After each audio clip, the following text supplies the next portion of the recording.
Kobe, are you convinced that they told us probable torn Achilles? They're going to do an MRI. Are you pretty convinced that's what it is? Yeah.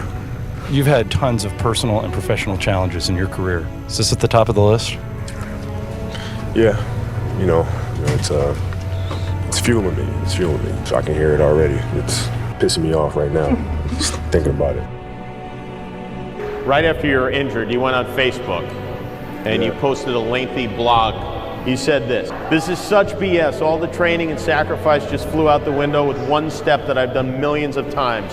The frustration is unbearable. The anger is rage. Why the hell did this happen? Makes no damn sense. Now I'm supposed to come back from this and be the same player or better at 35? How in the world am I supposed to do that? I have no clue. Do I have the consistent will to overcome this thing? Maybe I should break out the rocking chair and reminisce on the career that was. Maybe this is how my book ends. Then again, maybe not. It's 3:30 a.m., my foot feels like dead weight, my head is spinning from the pain meds, and I'm wide awake. After all the venting, the real perspective sets in. There are far greater issues and challenges in the world than a torn Achilles. Stop feeling sorry for yourself. Find the silver lining and get to work with the same belief, same drive, and same conviction as ever. One day, the beginning of a new career journey will commence. Today is not that day. If you see me in a fight with a bear, pray for the bear. I've always loved that quote. That's Mamba Mentality. We don't quit, we don't cower, we don't run.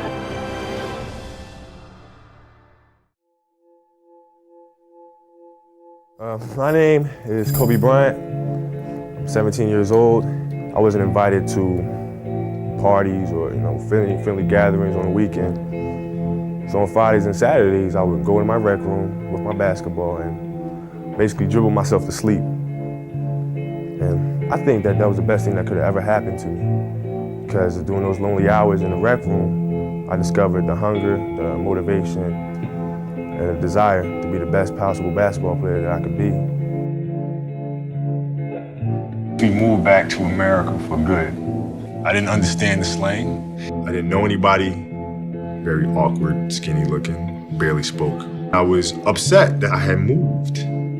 And I had all this resentment and anger inside of me that I hadn't really let out. I could always step on the basketball court, step on that court and just absolutely erupt. I had a kill list. They used to do these rankings. It was Street and Smith basketball rankings. And I was nowhere to be found because I was like 6'4", scrawny, like 160 pounds soaking wet. So I was like 57 on the list. And so I will look at 56, 55, all the way up to number 1, who these players are, what club teams they played for. So when we go on an AAU travel circuit, I got to hunt them down. And so that became my mission in high school. All those 56 other names, hunt them down and knock them down. That was it. I knew that I was not going to be stopped. So at the age of 18, this was my life. Right? So you can't possibly become better than me because you're not spending the time on it that I do. Even if you want to spend the time on it, you can't because you have other things. You have other responsibilities that are taking you away from it. So I already won. The golden jersey, baby. It was like dream come true. If I'm buddies with you from high school, if I'm a cousin of yours, what happened to our relationship when you went into the league and you're determined to become the greatest? What happens to our relationship? Oh, it suffers. And you understood that. You were okay with that. Well, yeah. And the people that love you, like friends and family, like they know that about you. Got it. So they let you be you. And when you reconvene, you pick back up where you left off. Mm-hmm. But make no mistake about it, everything in between is lost. I was mentally preparing myself and visualizing the moment that would come where, I lead the Los Angeles Lakers to a victory.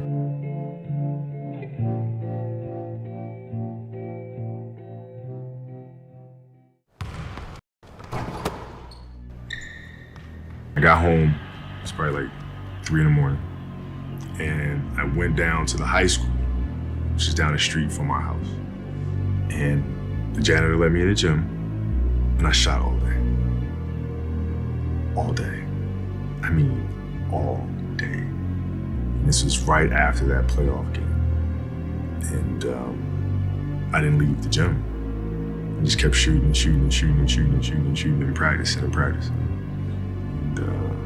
I got a chance to let out the steam of disappointing my teammates and millions of fans. I got a chance to let all that out instead of bottling it up.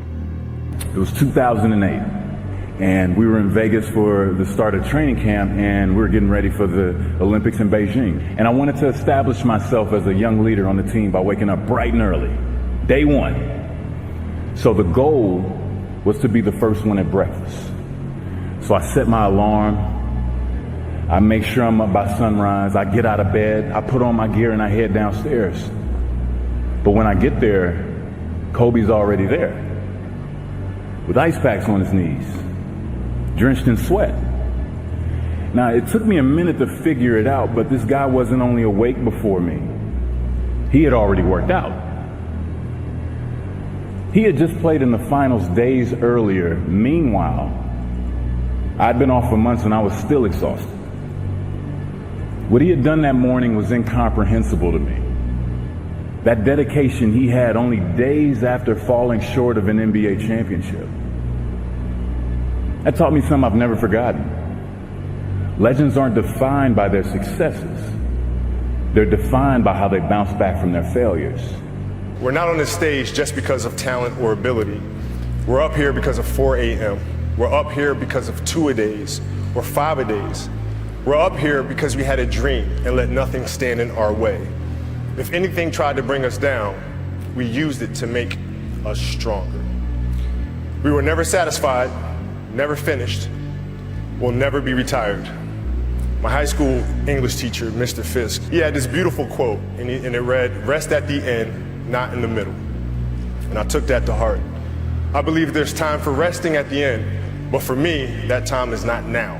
But I'm far from done. My next dream is to be honored one day for inspiring the next generation of athletes to have a dream, sacrifice for it, and never ever rest in the middle. I love what I do. And it's as simple as that. I get so much enjoyment from it. You know, basketball for me was the most important thing. So everything I saw, whether it was TV shows, whether it was books I read, people I talked to, everything was done to try to learn how to become a better basketball player. Everything.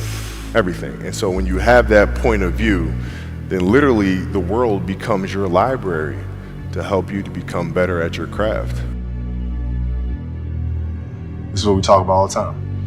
You know, you have a bump in the road, you fall, you get back up, and you go after it again. Right? That's what we do.